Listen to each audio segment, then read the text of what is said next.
how can self-esteem impact our lives in a positive or negative way? How can we look at ourselves objectively and not so emotionally? And a lot of the times people think of objectively like they're objectifying us, like as objects. But in this instance, I'm using it in a more positive connotation, and that objectively, we're not being influenced by our personal feelings or the opinions of others. So looking at ourselves in that way and not so emotionally. And self-esteem is how we think, how we talk to others, and really our affirmations to ourselves. And when I think about self-esteem, I think there's a lot of negative words that come to mind and a lot of positive words that come to mind. And those negative words are bitterness, resentment, anger, guilt, anxiety, sadness. So these things, they hold a lot of feelings behind them. And, bitterness is holding that judgment towards somebody for something they may have done or said. Resentment is living in the past. Guilt is that feeling of we have to meet the expectations of others.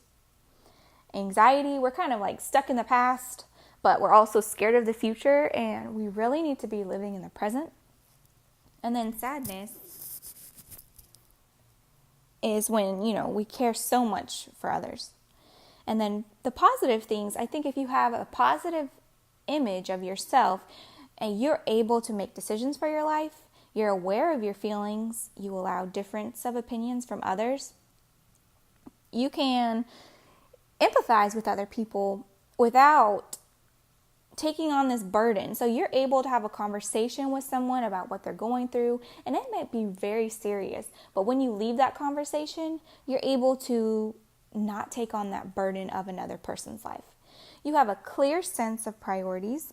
You're able to accept responsibility for the outcomes of your actions, and you're able to enjoy other people's company as well as be alone sometimes. And those are things that I think create a positive self-esteem. And there's 5 steps that I really think I can relate to when it comes to finding my self-esteem. And the first step would be meditate the positives. Secondly, practice perception. Third is goal setting. Fourth is your physical and mental health. And the 5th would be finding that inner peace. And I'm going to kind of break down those a little bit and then share with you some examples of how I use these steps to become have a positive view of myself. So meditate the positive. So when you are thinking about everything that you've done in a day that is good, that you're proud of, that you accomplished, think about those things. Practice your perception. When you go out into the world, are you able to love other people for who they are? So if you love yourself enough, then you'll be able to go out into the world and not judge others on what they look like, how they talk, how they dress, different things that people are. You won't be judgmental about them. That's very important. Then you'll be able to set goals for yourself. And when you have something to strive for, it creates a drive and something for yourself to look forward to, and it creates an optimistic and positive mindset. The 4th thing was physical and mental health. So are you eating good foods for your body? Are you taking care of yourself by, brushing your hair, brushing your teeth, wearing deodorant? These are simple things that are self-care and loving acts towards yourself. Your body is so important. How you fuel it and how you take care of it are so important. Do you work out? Do you get the blood flowing and the air flowing in your lungs? It is important to keep active, and maybe that for you is taking a walk or doing some yoga or go swimming. There's lots of different ways to love your body in the physical and mental health. Another one would be if you are you're working yourself very, very hard, maybe it's time to take a mental health day and really pamper yourself. Go out to lunch with friends, or, take care of your brain. It can get exhausting sometimes. The fifth one is inner peace. And this is when you're at peace with yourself, and if things are getting thrown your way, something comes at you and you just didn't expect it, you're able to overcome that with a positive mindset, because you know that everything's going to be okay. And also, you have an inner peace to surround yourself with others that are giving you that positive reinforcement as well. So sometimes, as I was growing up, I didn't have these skills to be positive and to look at myself in a positive way. And I think a lot of that started from a young age with my self-image of myself. And my self-esteem wasn't very high because of the way my body is made. And I've learned as I've grown up that this is who I am. And, I love how my body looks now. But as I was younger, you hear all these things, you see images that you try to live up to, this expectation of a model figure, and my body just wasn't doing it. And, I always felt bigger, and I didn't really know that was actually just, curves of a woman. And I used to hate going shopping with my sisters and my mom. And I think it was this huge stigma every time, we would go summer shopping before school would start.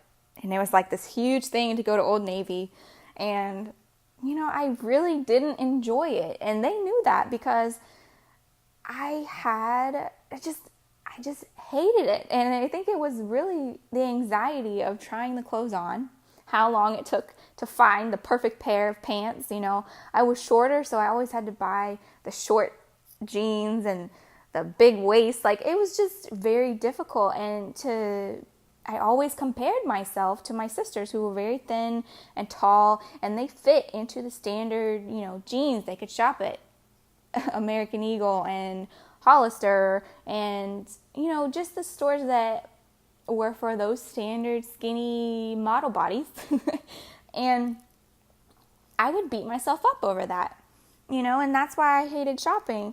And, as I've grown up, learning where to shop and taking the time to really enjoy the process of finding a good outfit, it's very empowering to go into the store now and know that, I'm going to look good in this pair of jeans, and I know it. And it doesn't matter really the size, as long as it's cupping this and curving that, like, it's going to be great.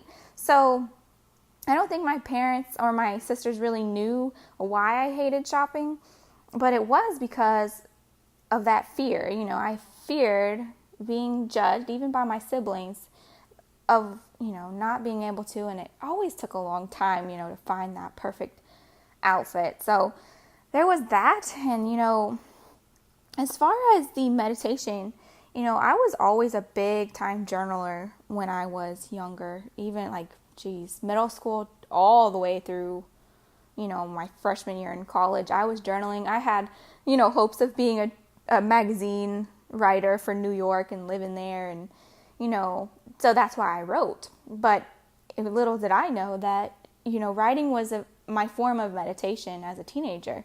It healed me in a lot of ways.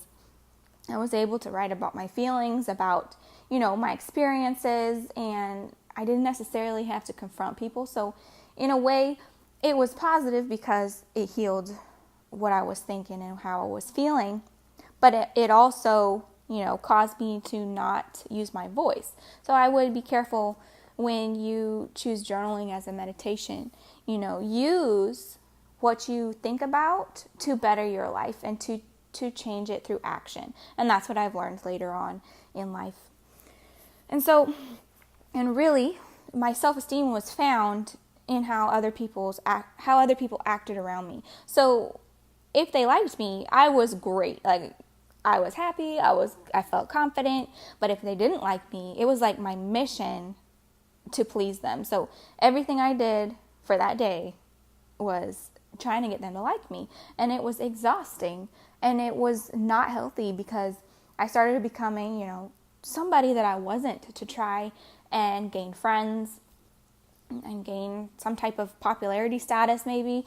I don't know what it was, but that's just how I was when I was younger. And it followed me up into college, and my self-esteem was really demolished when I went to college.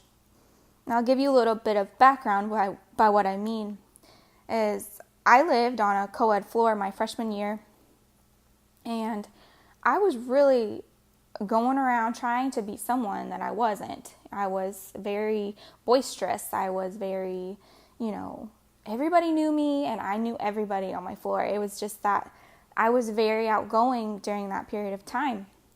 And what eventually happened was I did get sexually assaulted by 2 guys in the dorm room, and I eventually had to move back home.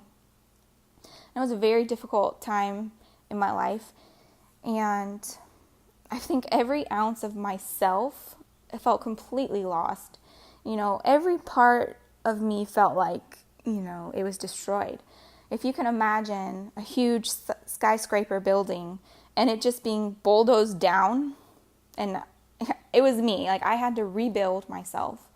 And for like a period of 6 months, I was healing, and I was, I went to counseling, and I had some therapy, but I also, I journaled a lot and I meditated a lot for about 6 months.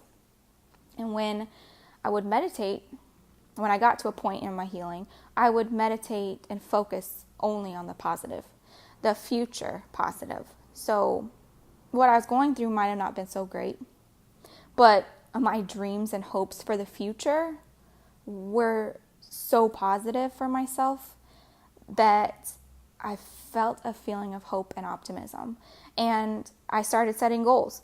I knew I wanted to go to college, but I knew I still wanted adventure. And so, I applied for schooling and I got in, and it wasn't later on in school that I started focusing on my physical and my mental self-esteem. I started going to the gym, and I started focusing on what I put into my body and what I ate. And it wasn't, for a while after that I found my inner peace. And I think, I started having in-depth conversations with my boyfriend, who's now my husband. We had conversations about how I really shouldn't worry about what others think. And it was like a light bulb went off in my head. And I, once I started surrounding myself with people who gave me positive reinforcement, and I started talking to myself with self-love and positive talk, that I found that inner peace, and I found who I was, who I am. And ever since then, I've always been able to look forward and live the day to the fullest in every positive aspect that I can, and know that moving forward, there's so much more in life. Like even now, even today, there are so many goals and dreams that I have. And to know that, and to know that I'm doing everything I can, I'm meditating, I'm journaling, I am looking forward for my health and my physical being, and having those positive people around me, I'm doing everything I can, to live that positive and fierce women lifestyle that I want to create. And I think everybody's journey is different. Everybody takes different amounts of time when they're trying to be, self-body and self-image confident and self-esteem, and I really hope that you take those 5 things of how you can accomplish those self-esteem things and practice them. So I'll repeat them for you. It's meditate the positives, practice your perception, start goal setting, focus on your physical and mental health, and then find that inner peace. And I guarantee you, you will feel fierce. You will feel like you can do anything. And I just hope that you notice that and take the patience, because it's not going to happen right away. And, just love the process, enjoy the journey, and just love who you are, because you are beautiful, you are unique, you are fierce, you can do anything. And so I hope you have an awesome day, and that if you have any questions on the podcast, call into the podcast through Anchor, message me, whatever it is, I can answer those for you, and I would love to hear back any feedback that you have. Have an awesome day, ladies.